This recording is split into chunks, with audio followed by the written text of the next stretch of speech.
How we doing? We're dry, there's sunshine. Look at that. How did that even happen? So, we're good. Thank you. I love that we're out here on a day like today because it just shows how much grace there is in our community. That we can be like really patient with each other and with the weather. And, yeah, it's beautiful. But good morning, Jacob Small. We're glad you're here today. My name is Mike Russer. I'm on staff here with the community, and you made it through the rain, and we're worshiping. Melissa mentioned, we're in the midst of a series called Mending What's Torn. And this is a series all about forgiveness, right? About the ins and outs of how we live a life of forgiveness. And so you can imagine these last 4 weeks have been a little challenging, right? Because forgiveness, it's hard. It's not always easy. It doesn't come to us naturally. And so we need to gather as a community and talk these things through and support one another in this. Now, before I get started, before I get too far, I want to make sure everybody got the waiver and they signed the waiver that relieves me of any responsibility if any object wants to go wrong this morning. Okay? We got that? All right. Good. Well, let's start. Maybe by just taking in a big deep breath of fresh air. There's so much beautiful oxygen around us. So just taking a big deep breath of fresh air. Breathing in and out, breathe out, and hold it.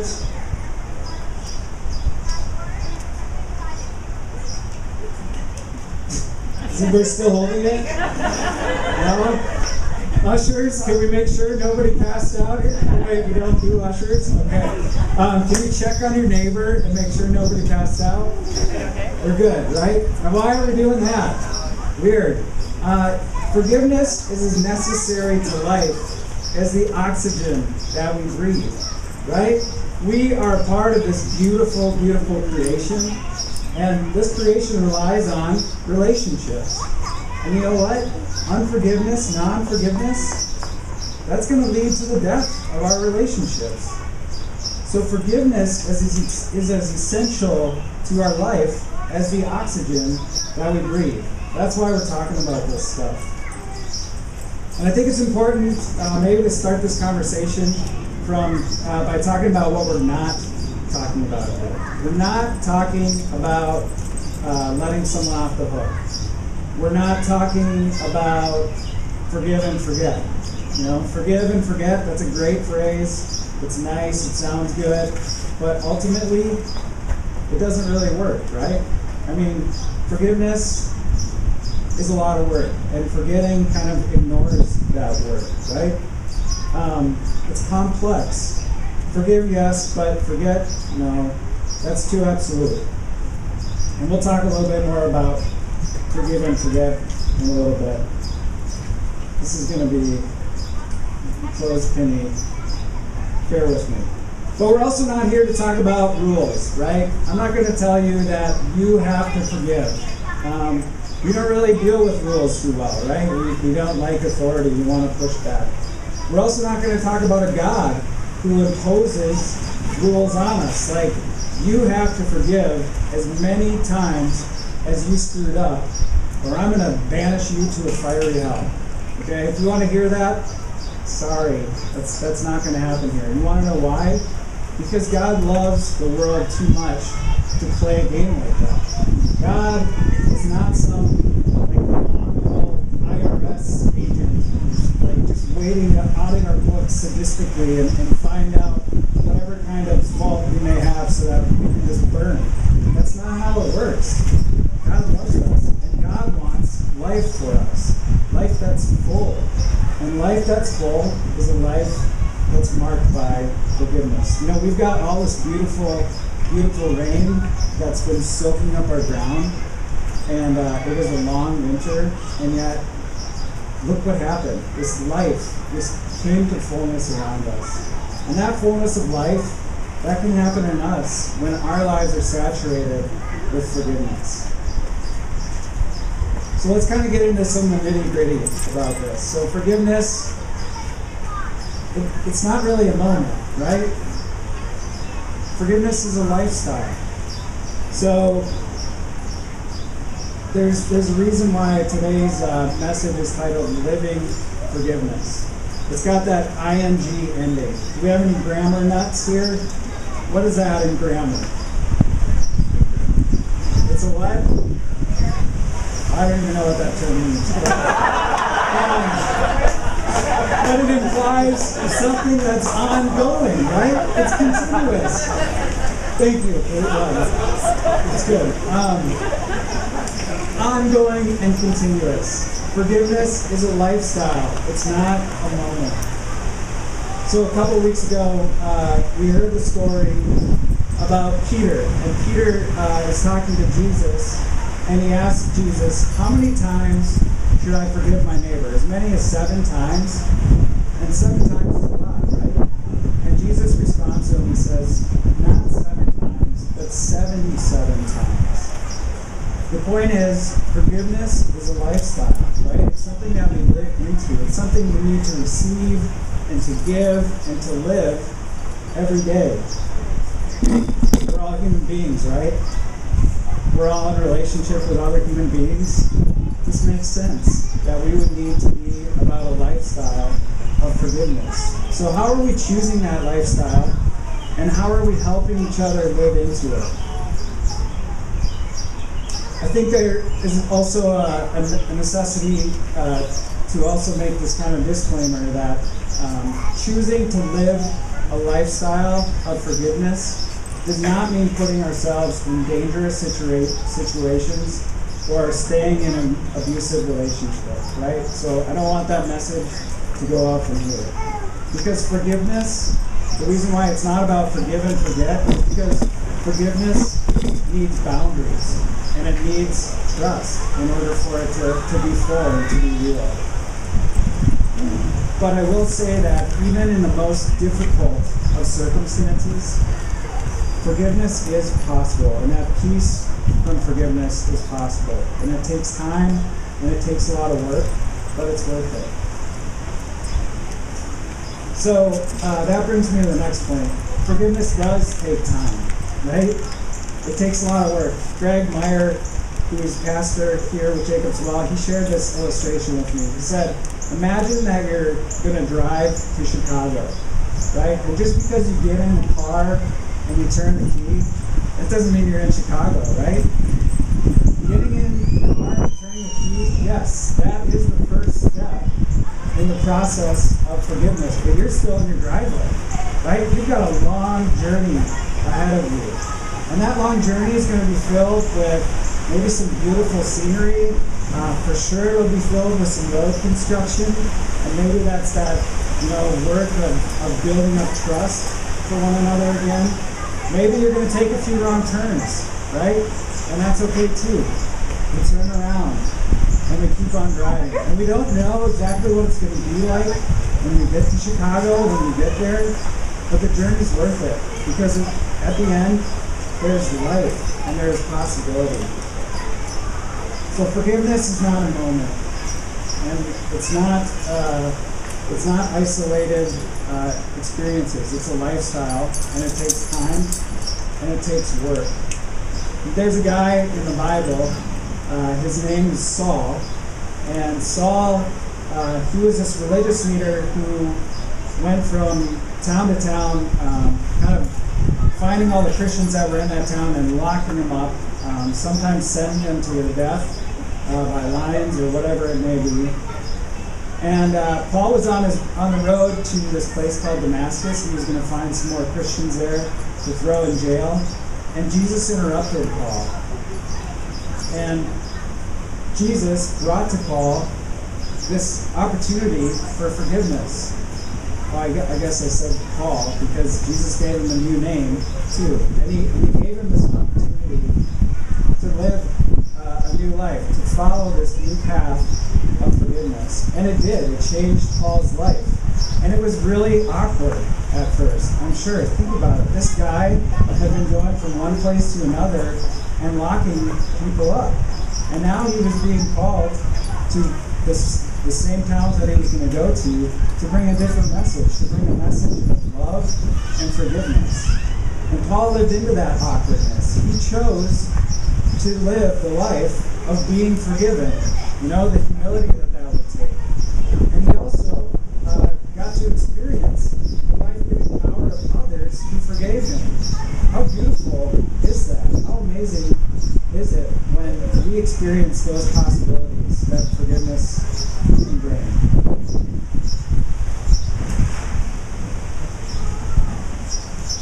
Okay, so maybe we should talk about like some details about how this can work, right? Because living forgiveness, like we said, it's awkward, right? It's really hard. It takes work. And, you know, we have to make that choice when it's presented before us. Are we going to do this hard work? Is this relationship worth enough to me to invest all this effort, you know? And sometimes it's hard. Sometimes it's really hard. So we choose alternatives. And I want to kind of present to you 3 alternatives to forgiveness, 3 ruts that we can get stuck in our life. And the first rut is called playing the martyr, right? It's really easy and it's even natural when we're hurt to only focus on our pain and the other person, how they caused that pain. That becomes the only thing that we can see. And oftentimes in relationships, this is evident through keeping score, right? How many of you know what keeping score is? Yeah, you know it. So I just became a father about 4 weeks ago. Baby Etta is here. Yes, she's sleeping right over there. Happy Father's Day to all you fathers out there. But Etta, seriously, like, I have not gotten a full night of sleep since you showed up. And almost every time I get you on the changing table, you projectile poo all over the place, okay? And I know that one time, you know, I did accidentally bang your head on the table. But, you know, that's keeping score, right? We do it. We know this very well. And that was a ridiculous example. But it's real. It's real and it happens all the time. Another, you know, the keeping score thing, it's not going to work out, right? I mean, all we're doing is setting ourselves up to shame another person. And how is that going to bring about, you know, that transformative power of forgiveness? It's not even possible. The other thing that we do is we compare wrongs. And so here's another one of those object lessons. I gotta head over here.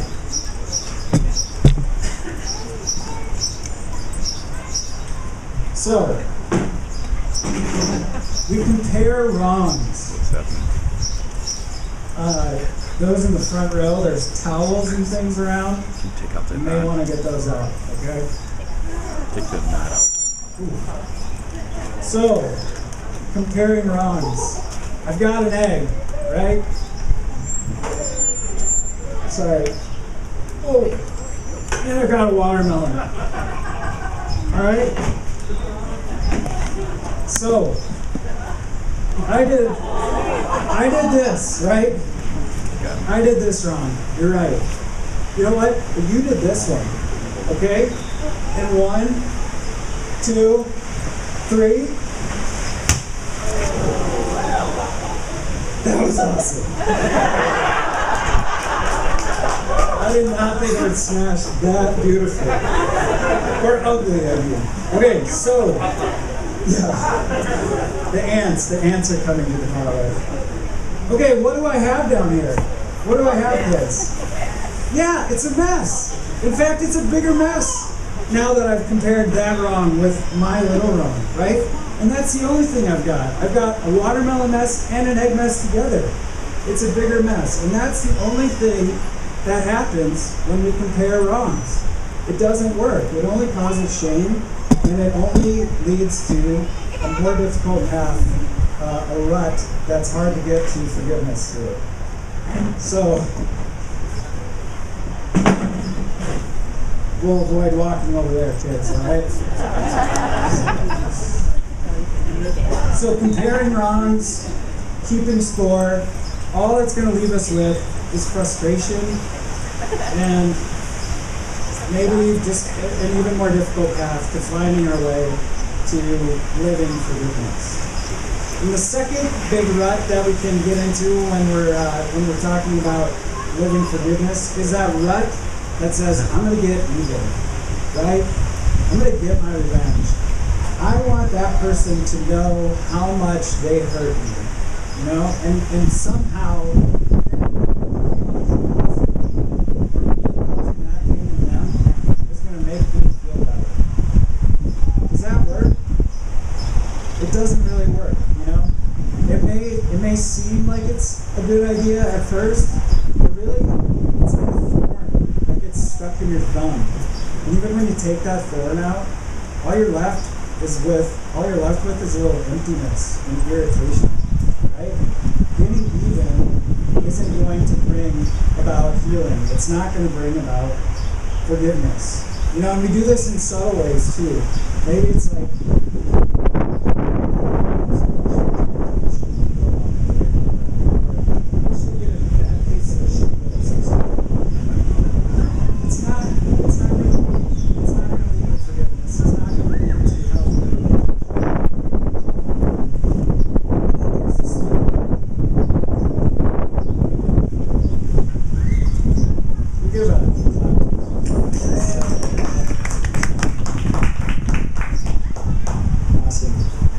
so then there's this third rut, which is checking out, right?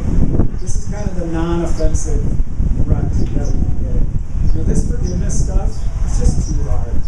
So I'm gonna start checking out. I'm gonna check out of this relationship. I'm gonna walk away from that. I'm gonna avoid having that hard conversation. I'm gonna avoid, you know, maybe even accepting that I might be part of the reason that this isn't working out. This rut of checking out, it's almost always going to lead to the death of a relationship. Because how can a relationship exist if we pull ourselves out of it? We can't. It doesn't work. And we can say to ourselves, how do I get out of these ruts? What is it that I need to experience life in its fullness? How do I get a glimpse of that healthy and real life? You know, those possibilities that can come through love and forgiveness. And we can get those. And I'm going to share a few ways that we can do that we can get out of these ruts and we can blaze some new trails.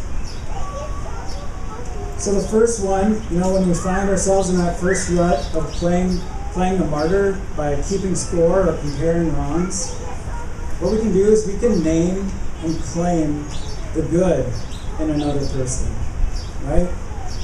Instead of focusing and rehearsing over and over again what we dislike about the other person or what that person did to hurt us, we can focus on the good in that person. This sounds super Pollyanna, right? I mean, it sounds just maybe too simple, kind of trite, but we know it's true. Pollyanna, she was crazy. She focused on all the positive stuff in the world. But guess what? That is a transformative perspective on life. That's a life that can change even the worst situation. So we need to find ourselves finding those places in the other person, that hurt us, to name and claim the good about that person. It's going to be hard, right? Maybe we even have to write it on paper at first because I can't even look at you and talk to you right? And that's okay. But we need to do the discipline of seeking those things out. Maybe you set yourself a quota. Maybe it's like, I'm going to find 5 things that I can say good about this person, and I'm going to do it every day. Maybe you start really small, like he's got nice shoes. Even if you gave me the shoes, okay? I don't care. The point is start, right? Yes, that is find the good, name and claim the good in the other. And then we've got this Paul guy. We talked about him earlier, right? Paul started this church community out in a town called Philippi, and he wrote them a letter. It's called Philippians. And at the end of his letter, he wrote these words: "My friends, fill your mind with those things that are good, those things that deserve praise, things that are true and noble and right and pure and lovely and honorable." We can think on these things. We don't have to perseverate on another person's downfall or how they hurt us, but to think about the good in that person and the life and possibility that can come when we work at living forgiveness. And again, this can be really difficult, so we need each other to support one another in finding that good, and claiming that good. Now the second one. So if you find yourself getting stuck in that rut of, what was the second one? Stuck in that rut of getting even, right?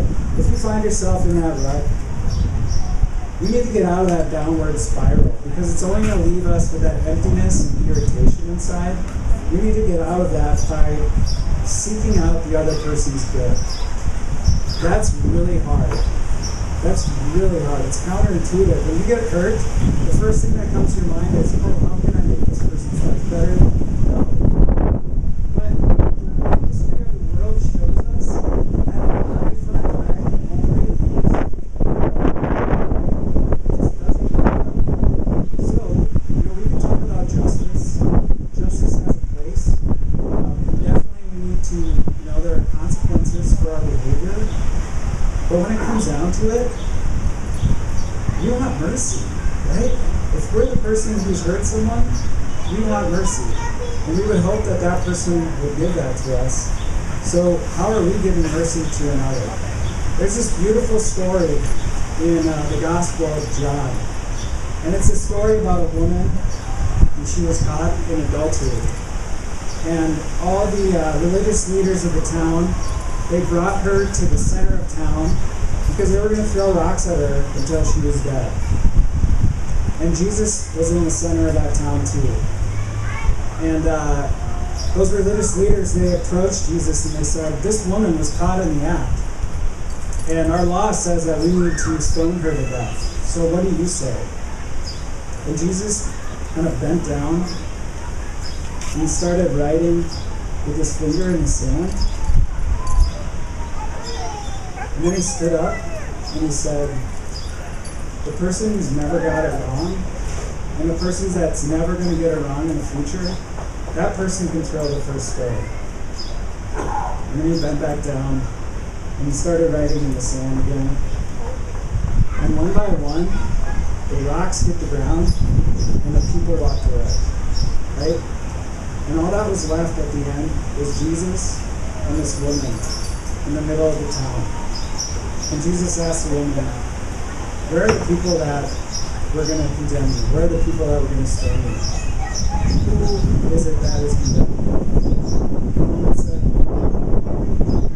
and Jesus said to her, "Neither do I condemn you. Go and live this new life of possibility of love." That's mercy, right? That's a life-transforming power. That's the life-transforming power of forgiveness. And it's for us. It's a beautiful, beautiful gift. And then there's this third rut. So what if we find ourselves stuck in this rut of walking away, of checking out? Turn around. Check back in. Walking away is not going to bring back life to your relationship. Walking away is not going to bring about forgiveness and love. And again, these are really hard, because having those conversations, it's tough, right? It takes a lot of us. It takes a lot out of us. It demands so much of us. It demands humility. It demands empathy. It demands all this stuff from us. But it's worth it. It's so worth it.